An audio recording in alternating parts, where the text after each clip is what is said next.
Take a look at our sample final here. Convert this many meters to centimeters. 2.35 meters. We want the meters to cancel. We want to get to centimeters.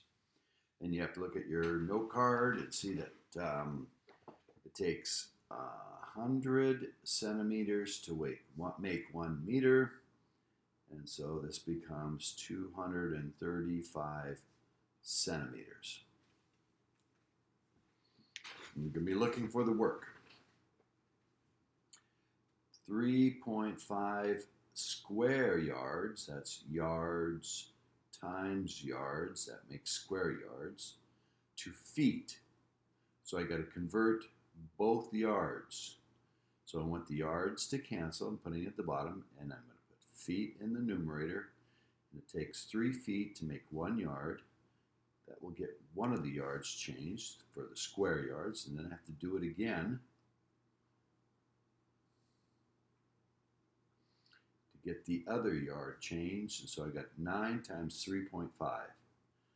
So 27 plus 4.5, 31.5 feet squared. Let's make sure I did that right. I don't want to been having trouble this late evening. Times 9. 31.5. Yes. Next problem.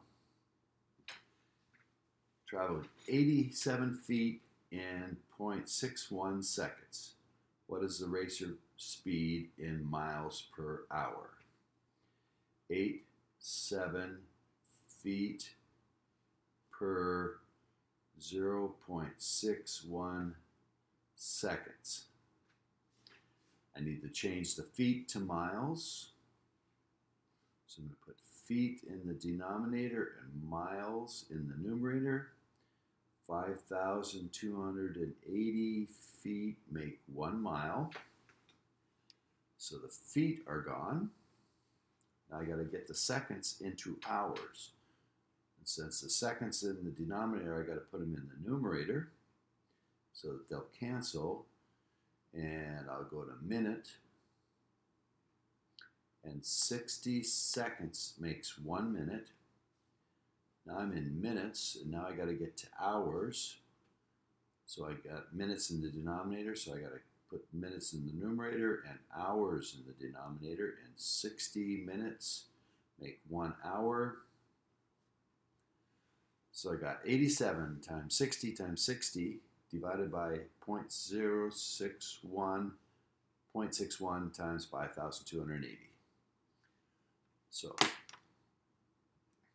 87 times 60 times 60 divided by, and if I'm going to do it this way, I got to get all the denominator together. So 0.61 times 5,280, grouping the denominator with parentheses, enter, and I get them going 97.24 miles per hour. Now, I only had 2 digits there, so I really shouldn't keep those and just say 97 miles per hour.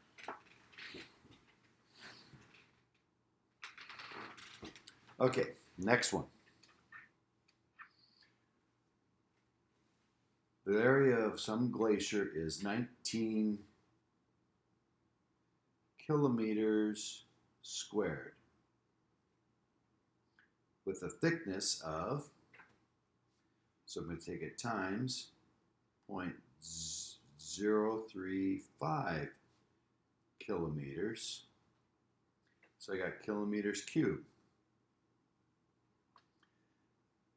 If that melted water could be collected in a lake that has a surface area of this size,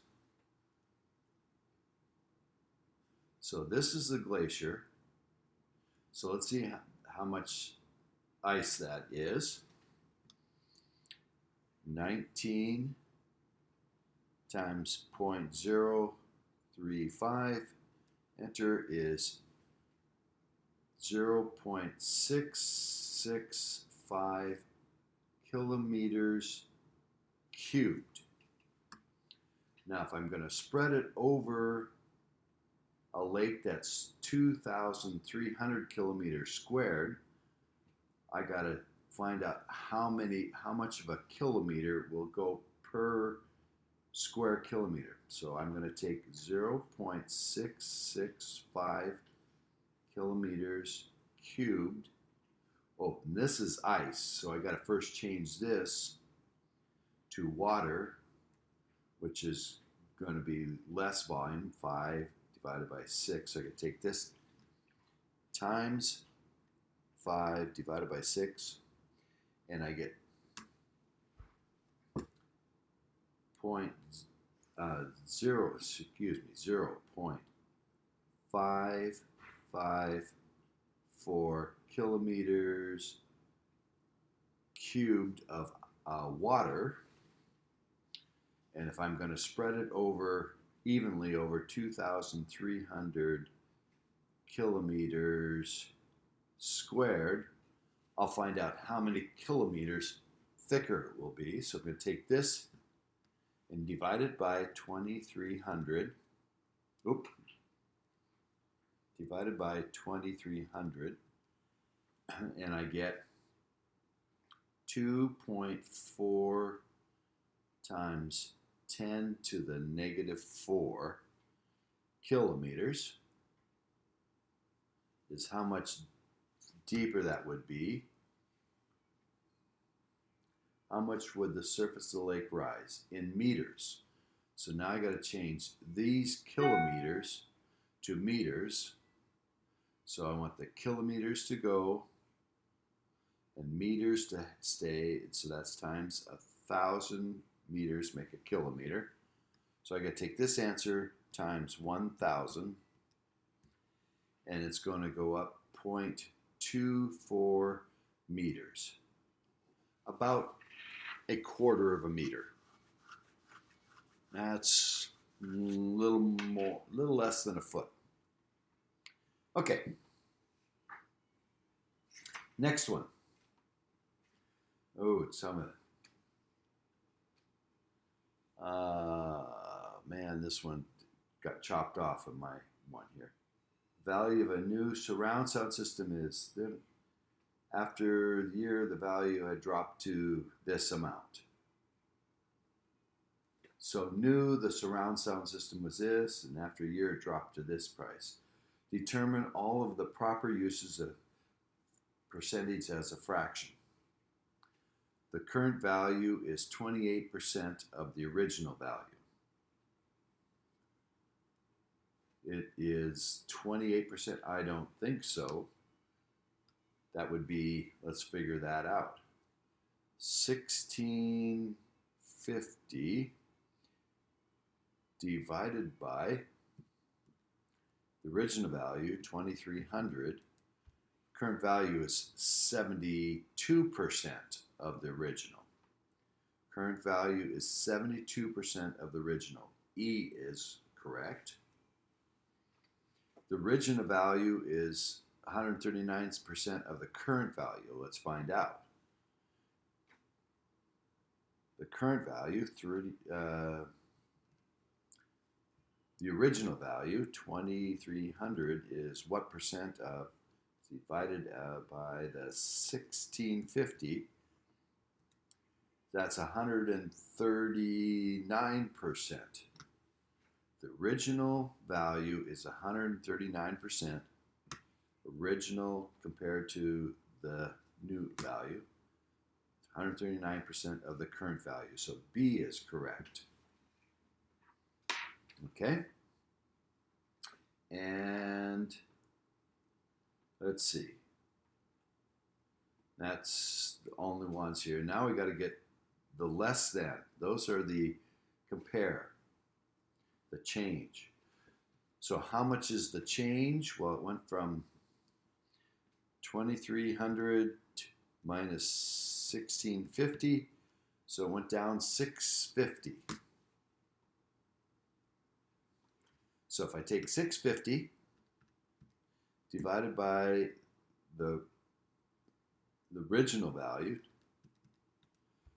so The price dropped is 28% price drop. So let's see if that's any of these.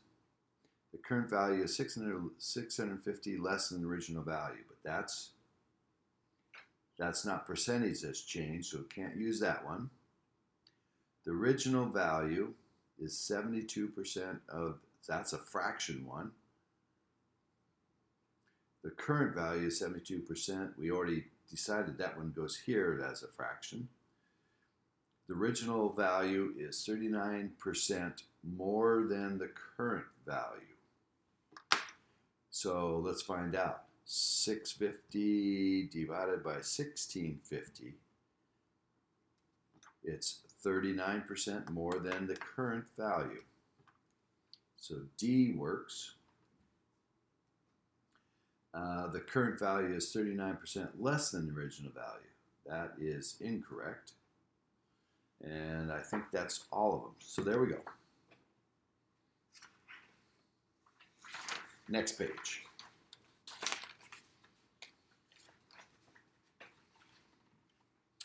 Health test fails to diagnose the illness that is present 3% of the time. It also correctly predicts 95% of those who do not have it.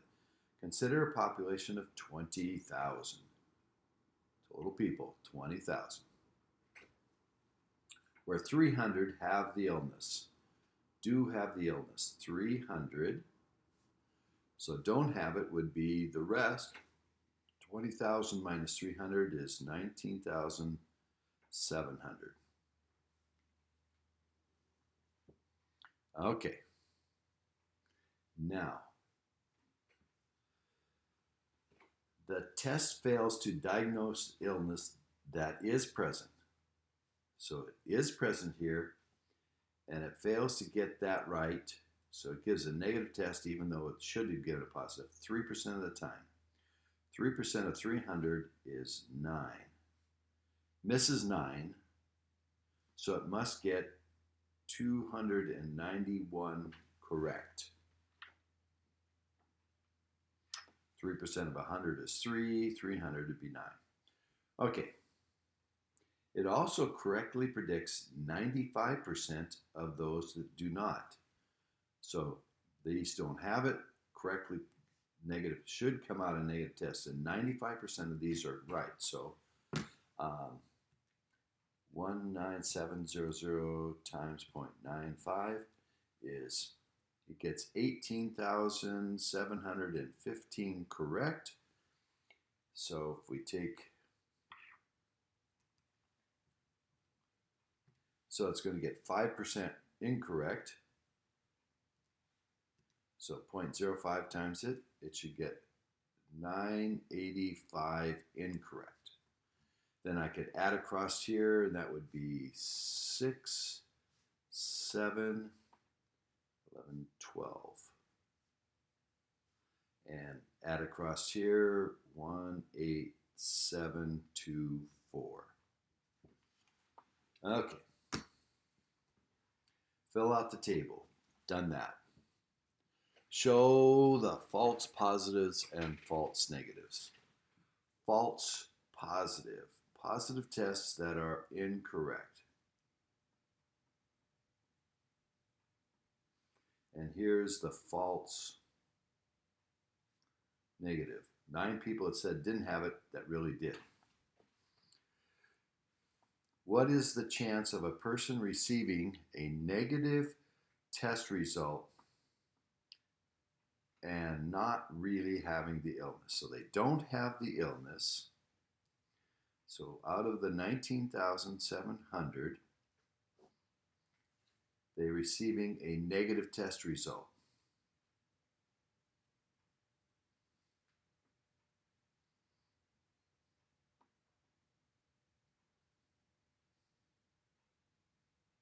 What is the chance of a person receiving a negative test result and, okay, so here's all of them that got the negative test result. Okay, get this right. Of all those that give the negative test result, 1, 8, 724. Get it, show are tested negative. The person receiving a negative test result and really not having the illness. Really not having the illness. That would be 18715. So that's going to be pretty close to 99%. 18715, not having it out of the 18724 that tested negative, which is a 99.95% chance. Okay. Next one. 10,000, 5,000 in each under ages of 30, and 5,000 over.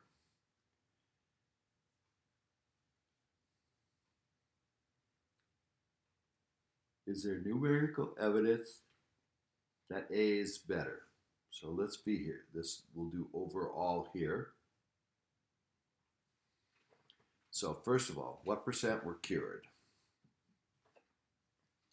1,200 divided by 2,000, 60% cured. 2,150 divided by 3,000, 71.7% cured. 1,830 divided by 3,000, 61% cured. 15,100 divided by 2,000, 75% cured. What is the numerical evidence? Oh, and then we got to do the overall here. So 12, so that'd be 3,350 cured out of the 5,000, which is 67% overall. And this is 3,330 divided by 5,000, which is 66.7%. So numerical evidence that A is better overall. Only very slightly better. B is better. In each category, B was slightly better.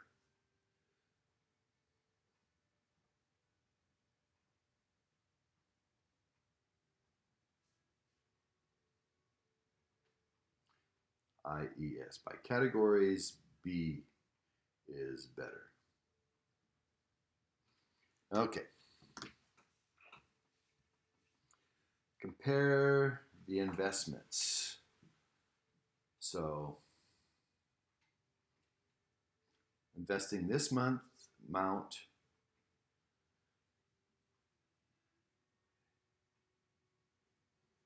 let's see how much it would be worth 6 times a year for 15 years. So that formula would be A equals the starting amount 125,001 plus 0.053 divided by 6 times a year to the 6 times the number of years, 15. That would be 125,000 parenthesis 1 plus 0.053 divided by 6 close parenthesis to the open parenthesis 6 times 15 close parenthesis enter. So the balance would be 27,584.06 APY. So now we're going to do it for just 1 year. Get rid of the 5, that's be 1 year. And then, so that means it grew from, so I got to figure out how much it grew. So I'm going to subtract the 12500. It went up 677 and 30 cents over the starting amount, 12500, which is an APY of 5.418%. Now B, compounded continuously, so that'd be 12500 e to the 0.052 times 15. 12500 e to the 0.052 times 15. I should have put those in parentheses.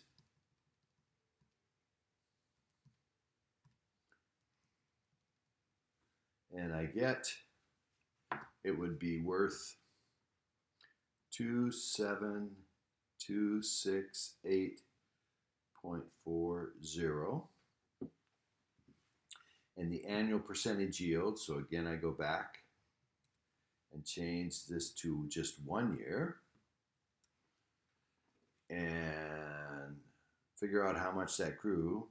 Subtract the 12500. So it grew by 667.120 divided by the starting amount, 12500, which is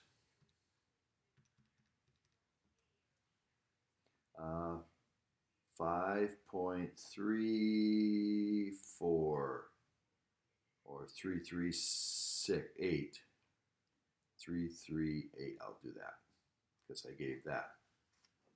So in this case, that was a little bit better than that one. Okay.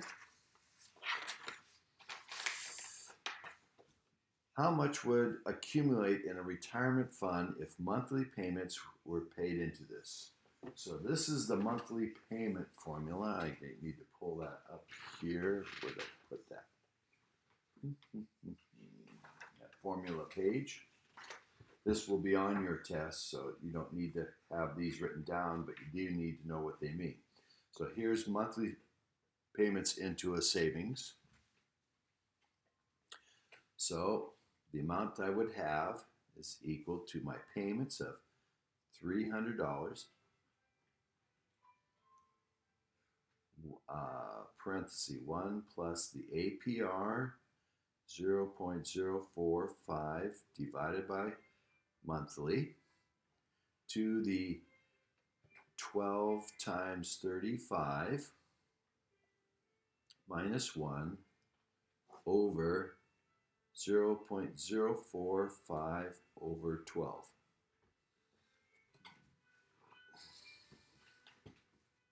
So on 300, parenthesis 1 plus 0.045 divided by 12, close the parenthesis, to the parenthesis 12 times 35, close parenthesis, down minus 1, close the parenthesis, divided by open parenthesis 0.045 divided by 12, close parenthesis. It would be worth 305,322.59.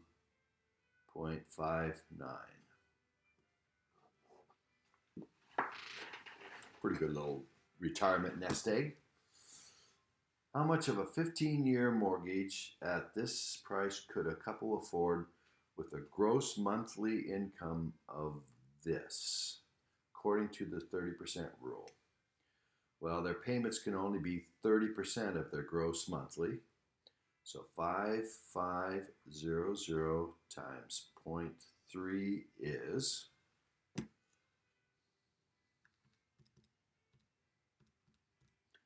1650. That's their monthly payments. So then using this formula, we can find out, using this formula, knowing their payment, we can figure out how much they can borrow. So I'm going to put this over here. Hopefully you can see that. So the amount that they could afford is going to be 1650, 1 minus 1 plus the APR, 0.0325 over 12 to the negative 12 times 15 over 0.0325 over 12.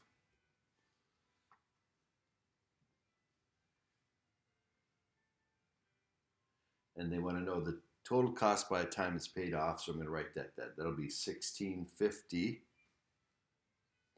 times 15 times 12. 15 payments, 15 years, 12 payments a year times that. That'll be the total cost of the loan. Let's see here what we come up with now.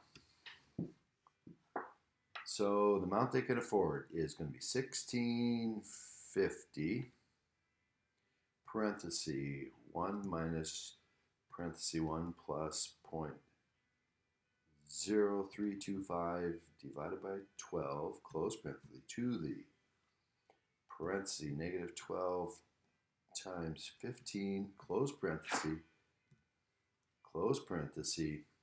divided by open parenthesis 0.0325 divided by 12 close parenthesis.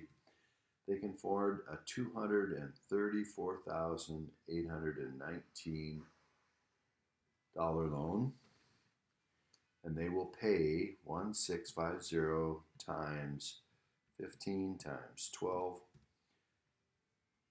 $297,000 over the 15 years to buy that $234,819. Not a whole lot more. I mean, 60,000, 65,000 more, 63,000 more.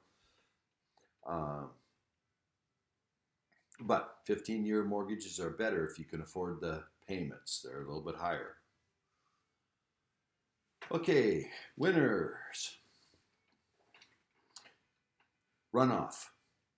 17 for A, 15 for A has 17 first place. B has 15 plus 7, 22 first place. C has 12 and 6, 18 first place votes. B is the runoff winner. Oh, bring that up here where you can see it.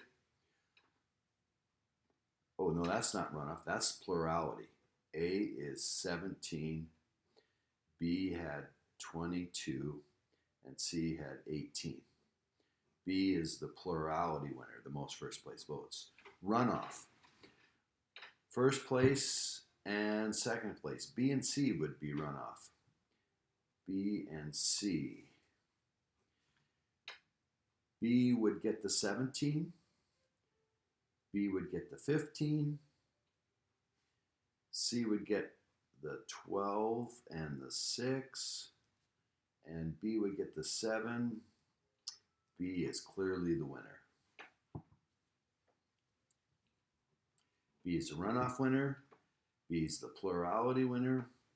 And the pairwise. Oh, not going to be that many pairs with only A, B, and C. We're going to do A against B. A against C, and B against C. That's the only pairs we could do. And I probably should put this up higher here for you. You're going to have to, yeah. You'll get the idea here if I get going on it. A beats, I already did BC right here. So I've got that one. B would win against C. Now I just got to do A and B and A and C. A versus B. A gets the 17th, B gets the 15, B gets the 12, A gets the 6, and B gets the 7. B is the winner. A versus C. A gets the 17, A gets the 15. I think that's going to make A be the winner.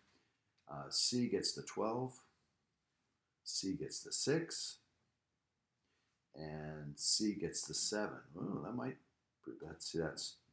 that's 25. This is 32, so A is the winner. So B wins against A and B wins against C. So B is the pairwise winner. Okay, next one.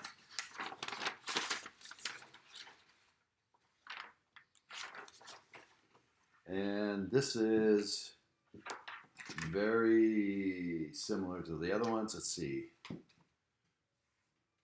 Who, when a gerrymander to favor A, so how many does A have?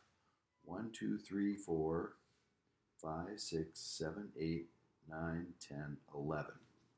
A has 11, and there's 25, so B has 14. So for A to win, the most possible, if we're doing 5, A can have 3 to 2, 3 to 2, 3 to 2. That's using 9. They're only going to have 2 left. They can't win more than 3.